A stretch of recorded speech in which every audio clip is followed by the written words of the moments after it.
ఆధ్యాత్మిక బంధువులకు నమస్సులు.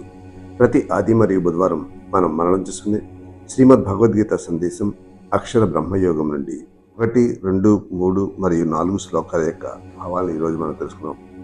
మొదటి శ్లోకంలో, ఓ పురుషోత్తమ, బ్రహ్మం ఏమిటి, అధ్యాత్మం ఏమిటి, కర్మ ఏమిటి, ఆదిభూతం ఏమిటి, ఆది దైవం ఏమిటి? కొన్ని దైవాలు అంతకు క్రితమే ఉన్నాయి, మరికొన్ని దైవాలు వాటిని తర్వాత కలిశాయి.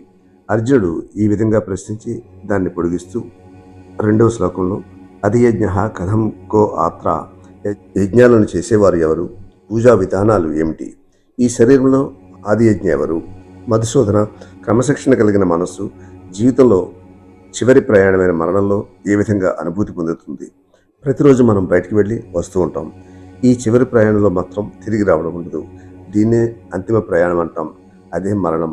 ఆ సమయంలో నిన్ను ఏ విధంగా అర్థం చేసుకుంటాం? అన్నీ సరిగ్గా చెప్పు అని అర్జునుడు చాలా ప్రశ్నలు శ్రీకృష్ణుని ముందు ఉంచాడు. దానికి సమాధానంగా మూడో శ్లోకంలో శ్రీకృష్ణుడు ఈ విధంగా చెప్తాడు: అద్వితీయమైన, అవినాశమైన, అనంతమైన యథార్థం బ్రహ్మం. మానవుల్లో ఉన్న ఆత్మని స్వభావం అంటారు. అది మన స్వభావం. మన యందున్న ఆత్మ నేను చూశానంటుంది.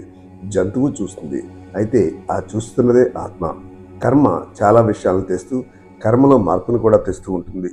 భౌతికంగా ఒకసారి ఉత్పన్నమైన సృష్టి యందు కాలాంతరాల్లో ఎన్నో విధములైన మార్పులు సంభవిస్తాయి కదా, వాటినే విసర్గ అంటారు. అవి అన్నీ కర్మపైన ఆధారపడి ఉంటాయి.